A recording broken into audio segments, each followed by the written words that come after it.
Sebaiknya kita memposisikan diri pada dua pemahaman tadi, koeksistensi dan proeksistensi. Koeksistensi adalah kita memahami keadaan orang, keberadaan orang, dan proeksistensi adalah menjadi bagian dari keadaan orang itu, sehingga keharmonisan di dalam berbeda itu akan mudah terwujud.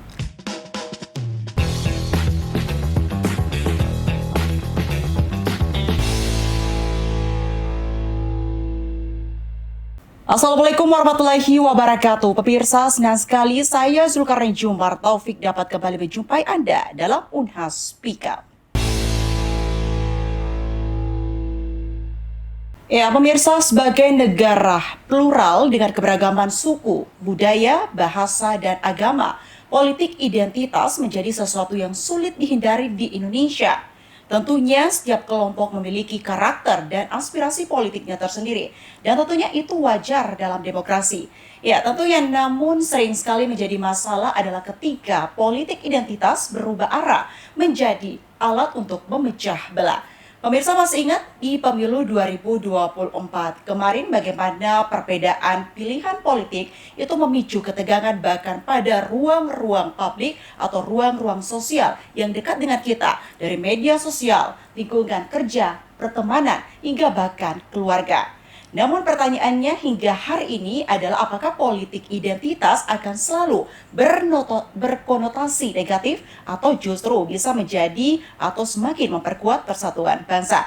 Tentunya untuk membahas kali ini telah bergabung bersama saya di Unhas Speak Up ada Guru Besar Bidang Ilmu Politik Identitas FISIP Unhas, ada Profesor Dr. Gustiana Akambo SIP MSI. Assalamualaikum Prof. Waalaikumsalam warahmatullahi wabarakatuh. Gimana kabarnya Prof? Alhamdulillah hari ini sehat ya. Udah sehat ya Prof? Cerah Unhas, baik sekali hari ini. Cerah Unhas. Kalau Unhas cerah gimana? Ini pertama kali ya Prof ya ke Unhas TV. Betul, saya baru pertama kali dan terima kasih ini diberikan kesempatan saya untuk menyampaikan satu situasi yang tidak bisa kita hindari dalam kehidupan kita sehari-hari. Oke, tentunya. Nah, baik Prof, kalau berbicara tadi soal isu yang memang politik identitas, kalau kita lihat dari dua kata ini, identitas berarti unsur-unsur seperti suku, agama, bahasa, itu dijadikan sebagai alat akomodasi untuk mencapai tujuan politik. Atau mungkin bisa dijelaskan lebih rincinya sedikit soal politik identitas ini, Prof? Sebenarnya politik identitas itu adalah sebuah kajian baru di dalam bidang ilmu politik gitu ya, tapi tidak bisa lepas dari perkembangannya sendiri. Ya, tetapi keberadaan sebenarnya ruang identitas itu sebenarnya sudah banyak berkembang di ilmu-ilmu sosial yang lain, baik itu di sosiologi, di psikologi ya, atau di budaya gitu ya. Itu berkembang. Ilmu politik menjadi salah satu kajian unik di situ. Ketika basis-basis identitas menjadi sesuatu yang diperdebatkan ya. Isu-isu identitas menjadi bahan, menjadi dasar untuk menjadi alat tadi, jadikan alat instrumen bagi sebagian orang ya untuk memanfaatkan identitas itu pada tujuan dan kepentingan tertentu. Nah, politik sebenarnya peruntukannya untuk kebaikan bersama. Jadi adanya identitas sebenarnya tadi adalah bagaimana kita memahami perbedaan itu. Karena di setiap orang itu tidak pernah memiliki identitas yang sama. Setiap orang memiliki berbeda identitas ya. Tidak ada identitas tunggal. Selalu identitas itu ganda. Ya. Bahkan di dalam diri kita sendiri. Kegandaan identitas itu seharusnya dipahami sebagai bagian di dalam menginternalisasi kita ya, perbedaan itu. Jadi politik identitas sebenarnya berangkat dari pemikiran bagaimana perbedaan itu dipahami ya. Kita memahami sesuatu yang berbeda dan kebedaan itu bukan untuk memisahkan kita. Tapi kebedaan itu adalah untuk mengurai bagaimana kita mampu memahami keberadaan orang dan keberadaan kita di tengah lingkungan kita berada. Lingkungan kerja tadi, lingkungan keluarga, lingkungan negara gitu ya, lingkungan lembaga misalnya, atau lingkungan di mana saja di mana fungsi identitas itu mampu menunjukkan diri seseorang itu. Nah, itu yang sebenarnya menjadi dasar awal bagaimana bagaimana politik identitas itu ada dan kemudian dia merambah kepada ilmu politik ketika identitas-identitas itu menjadi alat atau instrumen digunakan dalam penunjukan diri secara politik dan aktivitas politik atau proses-proses politik.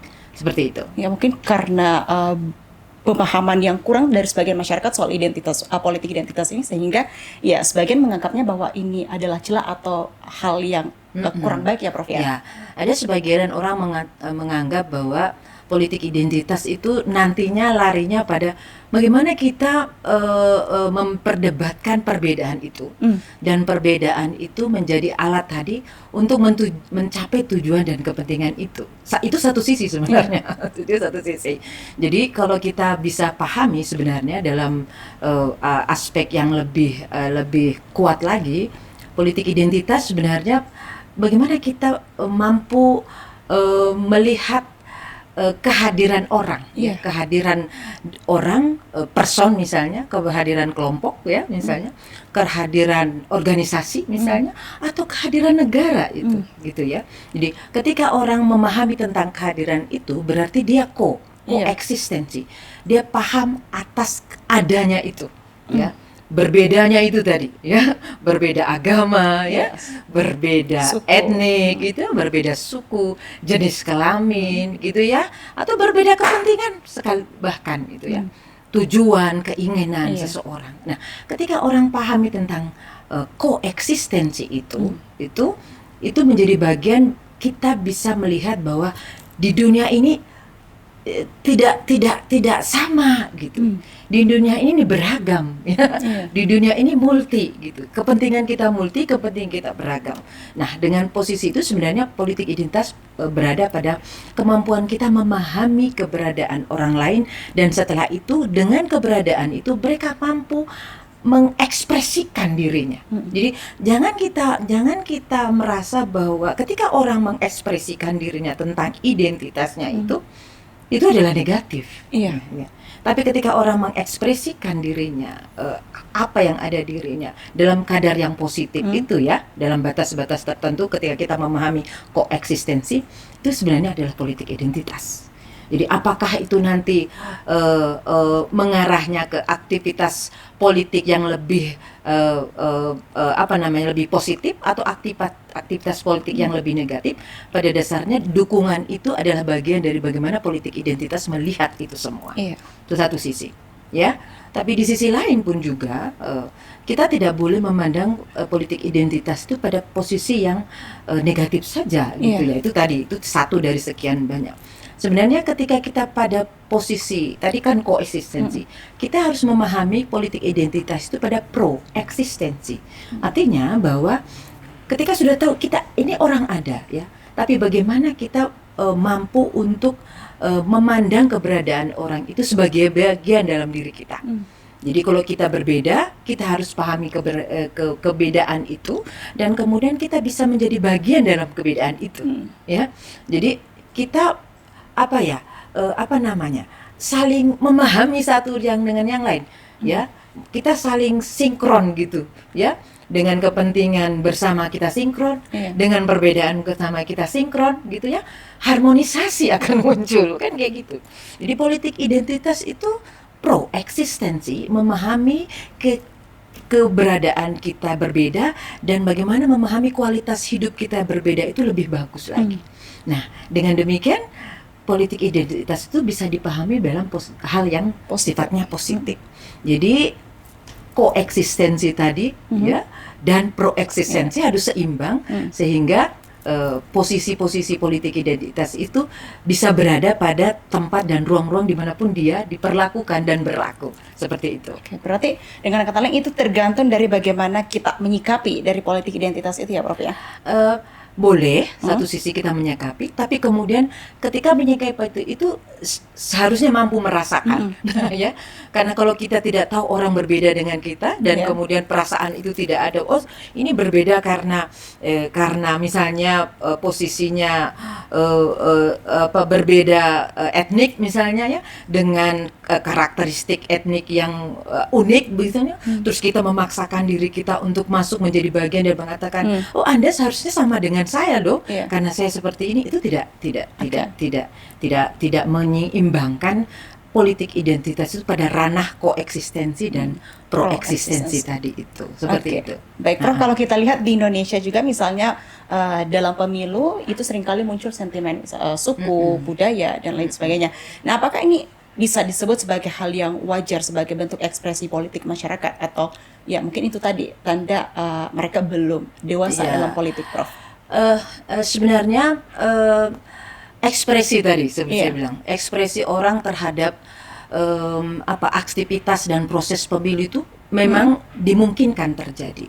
Pemilu sebagai bagian dalam proses politik meminta setiap warga negara dan pemilih untuk berpartisipasi dan berperan gitu ya. Salah satunya adalah sebagai pemilih ya kita harus memilih kan kayak gitu. Nah, apakah pilihan kita itu didukung pada memang betul-betul dari secara otonom karena keinginan sendiri, atau karena itu ada proses di luar dari itu yang mengarahkan kita pada pilihan itu. Nah, ketika mengarahkan kita pada pilihan itu, ada elemen, ada situasi mungkin yang bisa dibangun ya, dengan orang-orang tertentu, dengan kepentingan tertentu, dengan orientasi tertentu gitu, supaya pilihan-pilihan itu menuju kepada A atau menuju kepada B dengan mekanisme tadi, ada sentimen agama, mekanisme sentimen etnik, mekanisme sentimen kepentingan, tujuan dan segala macam dalam kampanyenya misalnya.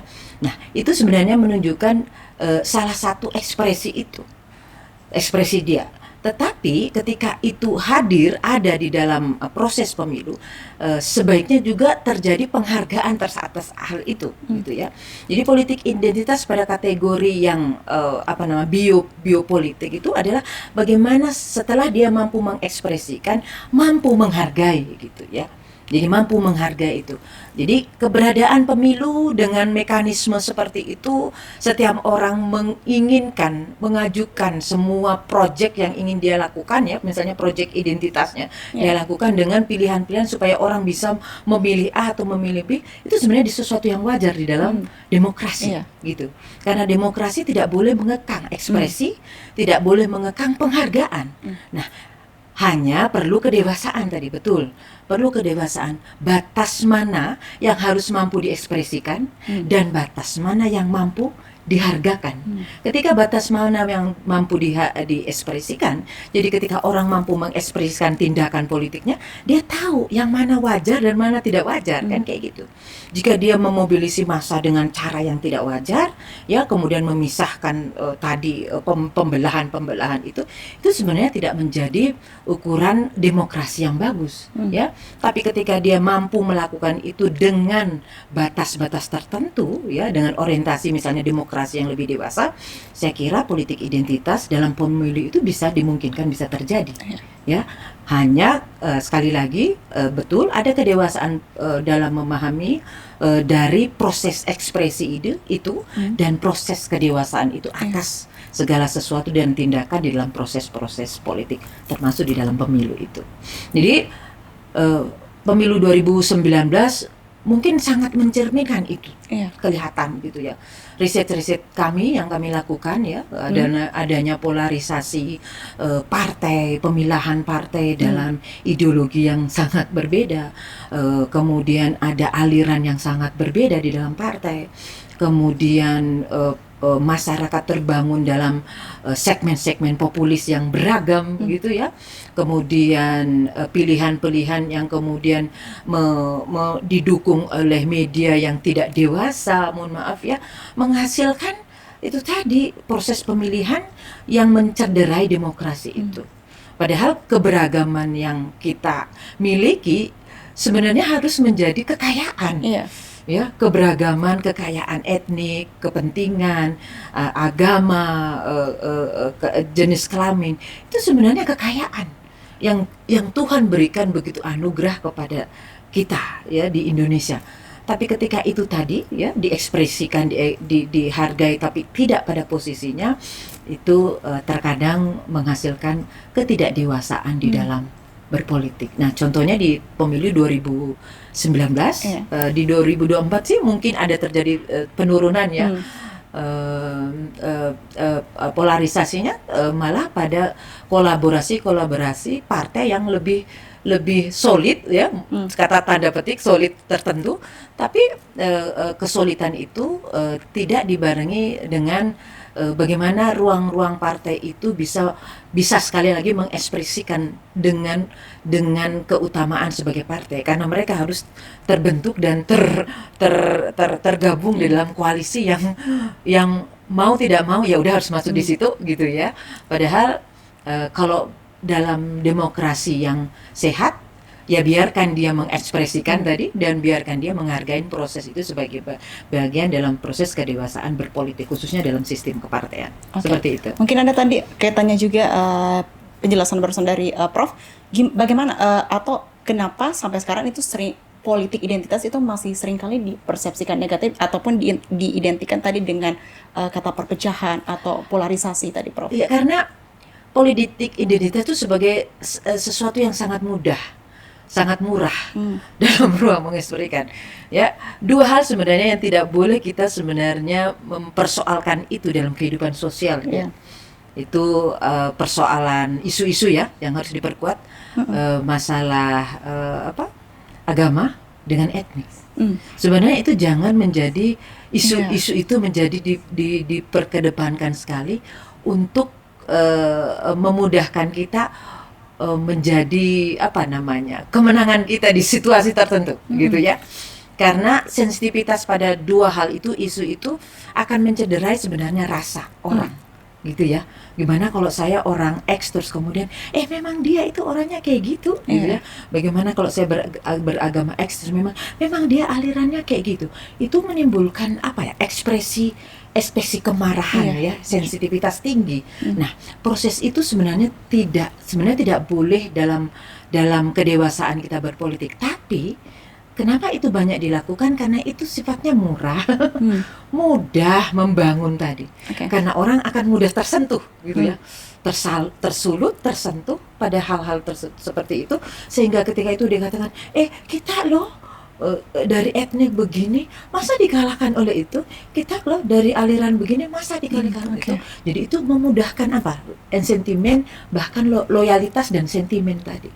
Ketika sentimen itu terbangun dan terkotak-kotak, polarisasi itu kan mudah terbentuk.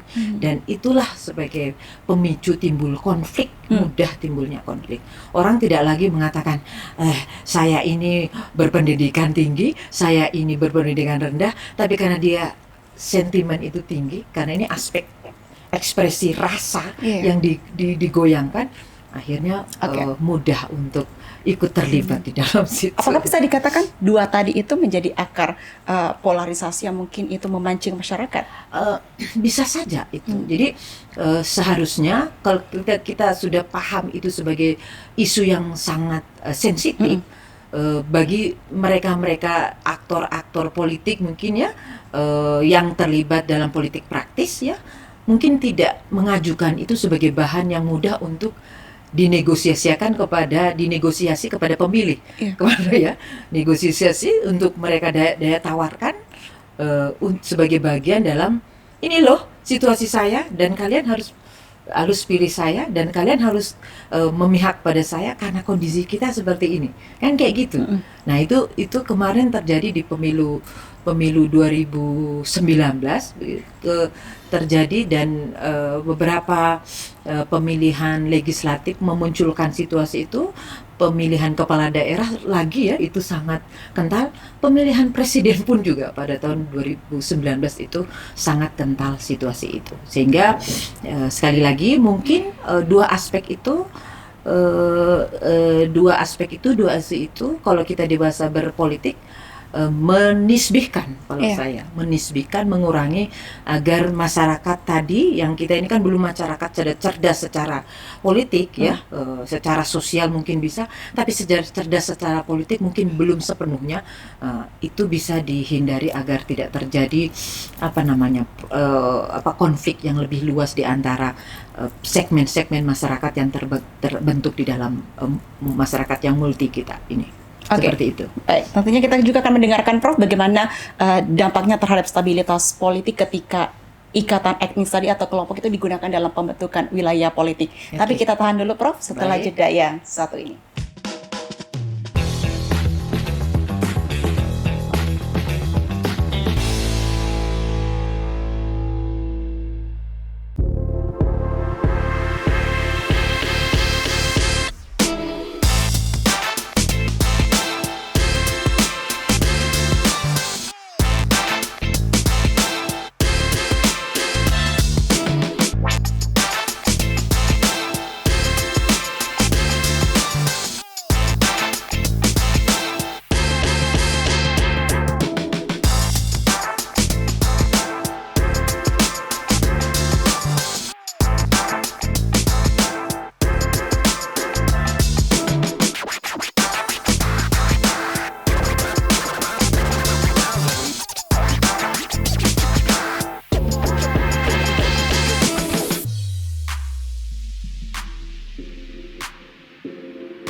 Ya, baik pemirsa, tentunya masih bersama saya Zulkarnain Jumar Taufik dalam program Unhas Spika. Tentunya bersama narasumber kita ada Profesor Dr. Gustiana Akambo, SIP, MSI. Prof, masih semangat Prof? Semangat. Harus semangat. Oke, Prof tadi berbicara soal itu tadi etnis dan juga agama. Nah, kalau misalnya etnis atau kelompok itu digunakan dalam pembentukan wilayah politik, bagaimana kira-kira dampaknya terhadap stabilitas politik, Prof? Sebenarnya pembentukan wilayah politik itu dari beberapa kajian yang saya lakukan, itu selalu berdasarkan pada dasar atau isu etnik, gitu ya. Nah, jadi beberapa wilayah-wilayah otonom yang terbentuk seperti dalam disertasi saya wilayah Sulawesi Barat itu didasarkan karena etnisitas, isu etnisitas, dan beberapa yang lain juga seperti itu ya, provinsi-provinsi yang terbentuk sebenarnya seperti itu. Apakah itu menjadi bagian dalam pengukuran stabilitas itu, gitu ya? Apakah itu menjamin stabilitas itu atau menjamin berlangsungnya politik identitas itu, kan kayak gitu ya. Jadi tidak salah ketika kita menggunakan basis etnisitas sebagai bagian untuk menunjukkan wilayah politik kita. Karena persoalan yang muncul untuk pembentukan wilayah politik itu karena adanya ketimpangan sebenarnya di situ. Ketidaksetaraan di dalam memahami tadi perbedaan satu sisi. Perbedaan atas keuntungan misalnya dalam sosial, keuntungan dalam politik, keuntungan dalam ekonomi. Jadi ada distorsi dan jarak yang terbentuk dari beberapa wilayah sehingga mereka itu menginginkan otonomi sendiri atas wilayahnya pada satu sisi, walaupun tadi basisnya adalah etnisitas. Biasanya seperti itu, dengan melihat aspek sejarah ya, dengan melihat kalau aspek sejarah itu historical gitu ya, dengan melihat aspek ekonomi itu kan ada ketimpangan tadi posisi, ada distorsi kesenjangan sosial yang mungkin tidak bisa dilihat semuanya bisa sejahtera masyarakatnya, sehingga ada beberapa wilayah-wilayah memang punya niatan untuk melakukan otonomi sendiri melalui pembentukan wilayah politik itu dengan dasar etnisitas tadi dasarnya. Nah itu sebenarnya wajar di dalam kita melihat bahwa proses politik itu terjadi di situ. apakah ini mengganggu stabilitas? Pada satu sisi sebenarnya bagi wilayah-wilayah terbentuk yang baru itu memiliki pekerjaan rumah yang besar sekali. Bagaimana mereka mampu harus menstabilkan kemandirian itu sebagai wilayah otonom dan tidak memanfaatkan situasi itu sebagai bagian dalam memecah-mecah dirinya sebagai siapa yang mau duduk di sini, siapa yang mau duduk di sini, siapa yang duduk di sini. Kan seperti itu ya kemarin. Itu dalam jika kondisi itu terjadi, itu menyebabkan stabilitas internal di lokal tempat wilayah itu akan mudah terganggu ya pada satu sisi. Di sisi lain ketika situasi itu tidak terakumulasi bagus, tidak terkontrol bagus, bisa saja menyebabkan stabilitas nasional juga terganggu dalam beberapa wilayah-wilayah tertentu yang terbentuk. Masih ada keegoisan itu muncul ya, bahwa saya adalah provinsi kaya, kenapa masih di sini, saya harus ke sini gitu ya, dan saya kalau begitu kaya, udah saya harus mengelola sendiri. Mungkin pola-pola seperti itu yang tidak ada kebijakan inklusif dan eksklusif yang kemudian yang istimewa diberikan kepada siapa, yang tidak istimewa diberikan kepada siapa, itu bisa menimbulkan stabilitas politik secara luas akan mengganggu. Termasuk stabilitas lokal di mana proses-proses wilayah politik yang diinginkan terbentuk itu. Biasa seperti itu. Oke, balik lagi Prof, di politik identitas tadi kecerdasan masyarakat itu pasti dibutuhkan. Nah, bagaimana cara membedakan antara politik identitas yang memang berjalan secara sehat dan memang tujuannya untuk memecah belah masyarakat, Prof? Kecerdasan politik itu dilihat tinggi tidaknya partisipasi politik masyarakat dan kecerdasan politik akan muncul ketika partisipasi tinggi, dan partisipasi itu tinggi didasarkan karena keinginan subjek politik itu sebagai manusia politik itu. Mereka tidak termobilisasi, tapi mereka berada pada posisi partisipasi karena memang keinginannya sendiri, tanpa harus diarahkan, tanpa harus menjadi alat kepentingan elitis gitu ya. Tetapi itu murni dari otonomi partisipasi dari masing-masing warga negara. Itu menunjukkan bahwa politik identitas itu terjadi sangat sehat di situ. Tetapi ketika partisipasi itu diukur dengan tadi apakah itu karena proses tekanan, ya, ancaman, gitu ya, atau bujukan, gitu ya, ada saja itu yang terjadi. Ada kepentingan tertentu, kelompok, organisasi, orang-orang tertentu yang memainkan itu memang munculkan politik identitas, tapi itu tidak sehat. Demokrasi tidak sehat di situ, karena masyarakat tidak menjadi bagian dari keinginannya, ya. Kalau kita di dalam budaya politik itu disebut dengan budaya partisannya menghilang, ya, dia parokial, diarahkan aja, mobilisasi yang mobilitas partisipasi yang dilakukan karena mobilisasi kepentingan tertentu, dan itu tidak menunjukkan kesehatan di dalam wujud politik identitas itu, seperti itu. Oke, tentunya dengan politik identitas ini yang diharapkan tidak berujung pada konflik, Prof, ya. Gimana kira-kira Prof melihat peran dari lembaga politik ataupun pemerintahan di sini, Prof? Iya, lembaga politik memiliki banyak pekerjaan untuk itu. Karena sekali lagi negara itu kan harus mampu negara itu adalah representatif dari seluruh warga negaranya. Jadi negara harus mampu mengayomi semua kepentingan, tujuan dari keinginan masyarakat dan warga negaranya. Nah, fungsi itu juga harus dilaksanakan oleh lembaga-lembaga politik itu. Organisasi yang bekerja untuk negara, ya, eksekutif, legislatif, yudikatif, gitu ya, partai, ya. Partai memiliki fungsi partai. Salah satunya adalah pendidikan politik, salah satunya adalah sosialisasi, salah satunya adalah mengelola konflik ya.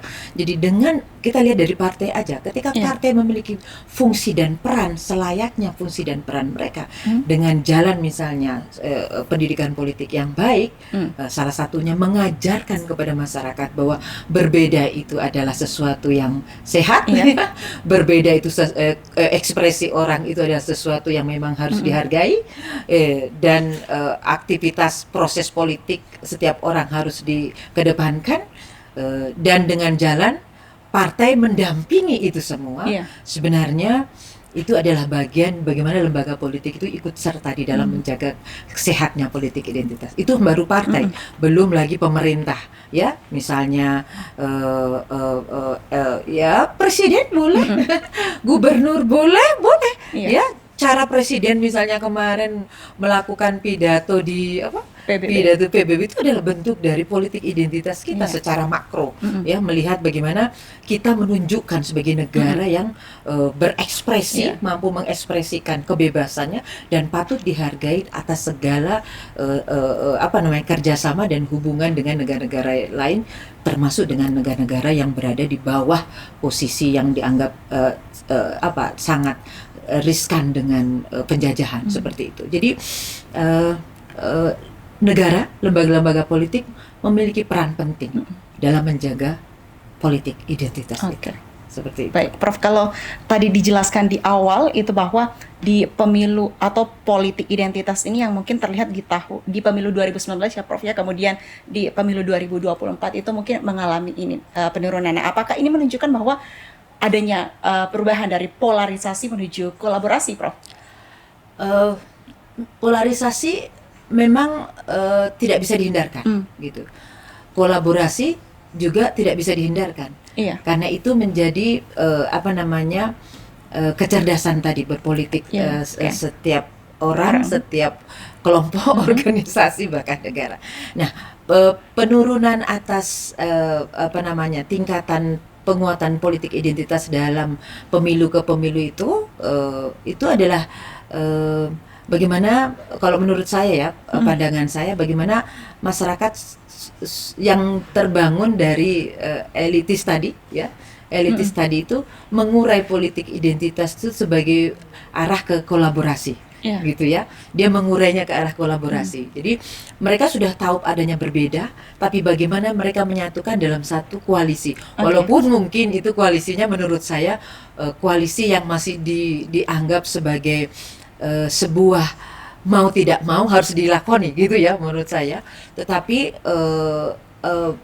kita menerima itu sebagai bagian bahwa ini ada perubahan di dalam mekanisme sistem politik kita, yaitu walaupun harus ada koalisi, ada oposisi juga seperti itu ya. Koalisi tidak dimungkinkan untuk sepenuhnya menjadi utuh, tetap harus ada penyeimbang. Nah, penyeimbang itulah bagian dari mencoba mendampingi terbentuknya kolaborasi yang utuh yang menuju kepada kedewasaan sistem politik yang lebih baik itu. Jadi menurut saya sesuatu yang wajar terjadi, dan mudah-mudahan kolaborasinya adalah kolaborasi yang betul-betul memberikan kemanfaatan seluruh masyarakat, kan kayak gitu ya. Kolaborasi ini kan utuh, terus kemudian ketika utuh itu apa betul setiap kebijakan yang dihadirkan dalam kolaborasi tadi itu adalah kebijakan yang inklusif, yang semuanya berdampak pada kesehatan, kebahagiaan, kesejahteraan dari masyarakat dan warga negara. Seperti itu. Berarti memang itu yang diharapkan ya Prof, dari polarisasi itu bukan polarisasi itu dijauhi, tapi bagaimana polarisasi itu ditarik menjadi satu kolaborasi ya Prof ya. Kolaborasi yang memungkinkan mereka bisa menjadi representatif atas segala kepentingan warga negara. Gitu. Nah Prof, kita tidak bisa lupakan bahwa kita sekarang hidup di era modern yang serba digital mungkin. Nah, gimana kira-kira Prof kalau Prof melihat peran dari media sosial ini yang khususnya dalam politik identitas yang mungkin bisa digunakan sebagai media untuk mempertemukan perbedaan-perbedaan itu, Prof? Media itu sebenarnya punya peran penting di dalam membangun politik identitas itu. Media sebagai salah satu instrumen yang kemudian bisa menyampaikan pesan itu sebenarnya. gitu. Jadi karena peran pentingnya media itu sebaiknya media berposisi pada posisi yang netral gitu ya. Tidak memperlihatkan like dan dislike-nya, suka atau tidak suka kepada sesuatu ini. Jadi mereka memiliki keseimbangan di dalam menyampaikan pesan yang seharusnya tersampaikan dan dipahami oleh seluruh masyarakat.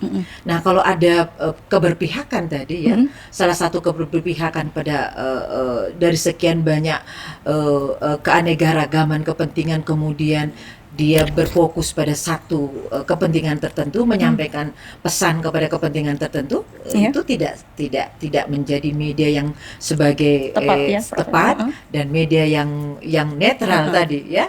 Jadi kita memang mau tidak mau tidak lepas dari bantuan media. Menunjukkan diri saja, diri kita harus dengan media gitu ya. Menunjukkan diri kita aktif itu juga dengan media kan gitu ya. Partisipasi masyarakat pun juga harus melalui media gitu ya. Pembelajaran banyak pun juga harus melalui media. Siapa yang akan mengetahui banyak kalau itu tidak tersampaikan melalui media? Tapi sekali lagi media harus sehat sekali tadi, melihat mana yang layak untuk dijadikan pesan yang sehat, mana yang layak itu jadikan pesan agar itu tidak menimbulkan keresahan, ya, mana yang bisa dijadikan pesan yang itu mengajari kita untuk bisa bijak di dalam memahami politik identitas itu. Jika pesan-pesannya semua pesan-pesannya yang akan disampaikan itu berakumulasi dari pesan-pesan yang sifatnya identitas tadi itu. Gitu. Oke, berarti kalau media ini dipergunakan dengan baik ya berarti akan mempertemukan perbedaan itu, tapi ketika arahnya negatif maka akan bisa saja memperjelas garis-garis perbedaan itu ya Prof ya. Nah, kira-kira Prof, kalau Prof melihat ketika politik identitas ini dipergunakan tidak tepat, itu ancaman terhadap negara, kira-kira apakah akan terjadi konflik yang berkepanjangan atau seperti apa kira-kira Prof? Awalnya terjadi disintegrasi gitu ya. Integrasi yang muncul, penyatuan muncul itu bisa bersinggungan gitu ya. Karena kalau tadi itu misalnya yang sifatnya dua sensitivitas tadi kemudian diangkat, diungkit dan diangkat setara berkesinambungan, dimanage dengan yang apa ya, yang bertindak lanjut, itu bisa saja menjadi sesuatu yang tidak bagus gitu ya. Sekali lagi saya berharap itu tidak akan mudah dilaksanakan gitu ya. Dalam konsep politik identitas sebenarnya ada 3 hal yang harus kita lihat. Pertama, penanda, ya. Satu, penanda. Kedua, pengada. Ketiga, pembeda. Jadi masyarakat harus tahu apa itu penanda, apa tandanya sih, apa itu yang membedakan, yang mana membedakan sih, apa yang kemudian pembeda, apa yang kemudian membuat kita berbeda dan kita melakukan tindakan atas kebedaan itu. Nah, ketika itu dipahami sebenarnya proses-proses yang kita tadi curiga itu agak bisa dikurangi seperti itu ya. Jadi penanda, pengada dan pembeda. Ketika itu ada, saya kira kita bisa menjadi hidup sebagai masyarakat yang multikultural ya, dengan banyak beragam dan kemudian kita bisa harmonisasi dalam kehidupan bernegara dan menikmati misalnya kesejahteraan yang bisa dibangun bersama-sama. Seperti itu. Oke, tentunya kita lihat Indonesia pasti tidak kekurangan orang-orang yang hebat ya Prof ya. Nah, tentunya peran mereka juga dibutuhkan dalam menumbuhkan kesadaran politik yang sehat bagi masyarakat. Tentunya di sini adalah peran salah satunya kampus. Kira-kira kalau Prof melihat bagaimana kira-kira peran khususnya di Unhas sendiri dalam menumbuhkan kesadaran masyarakat politik masyarakat Prof? Unhas itu adalah sebuah lembaga pendidikan yang sangat maju gitu ya, dengan beberapa peringkat-peringkat yang dimiliki gitu ya. Itu diterjemahkan dengan seluruh komponen yang membangun itu usaha. Ada pimpinannya, ada dosennya, ada mahasiswanya, gitu ya. Kita tidak sama semua. Kita berbeda dari berbeda dari apa tadi dari ilmu aja berbeda gitu ya. Okay. Kita terbentuk dari komponen ilmu yang beragam. Kita berasal dari yang asal usul yang beragam. Iya. Kita berasal dari agama yang ideologi yang beragam, misalnya itu keyakinan yang beragam. Nah, keberagaman itu sebenarnya harus dipahami sebagai sebagai sesuatu yang inklusif gitu ya, istimewa gitu ya. Itu istimewa. Jadi keistimewaan kita karena beragam meminta kita untuk bijak melakukan kebijakan yang inklusif juga itu. Okay. Yang mengistimewakan tadi. Jadi pimpinan harus mengistimewakan dosennya, pimpinan harus mengistimewakan mahasiswanya. Karena beragamnya itu berarti segmen-segmen itu semua harus sama dan semua komponen itu harus diambil dan kemudian diberikan kebijakan yang mampu mensejahterakan itu. Karena kalau kita pandang bahwa UNHASI sebagai lembaga pendidikan yang sangat berpredikat mumpuni ya di internasional dan nasional,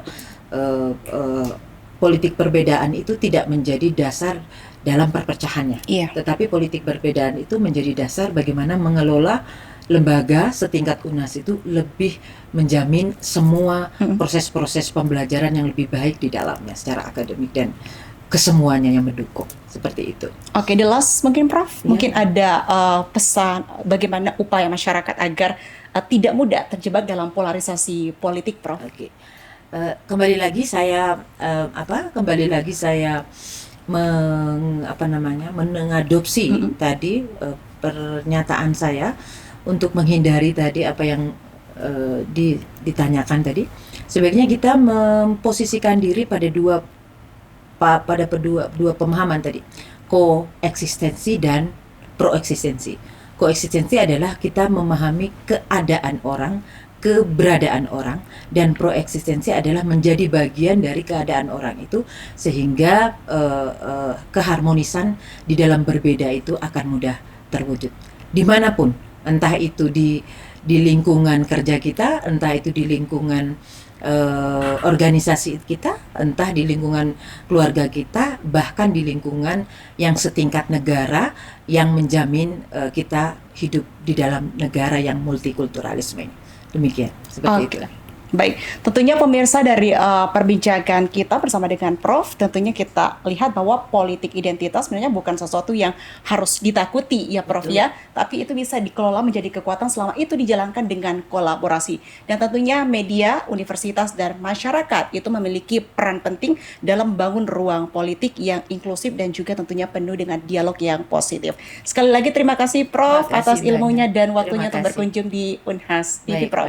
Dan tentunya pemirsa UNHAS TV, kami ucapkan terima kasih atas kesetiaan Anda menyaksikan program UNHAS Speak Up. Saya Zulkarnain Jumar Taufik mewakili seluruh kru yang bertugas, pamit undur diri dan sampai jumpa. Wassalamualaikum warahmatullahi wabarakatuh. Waalaikumsalam warahmatullahi wabarakatuh.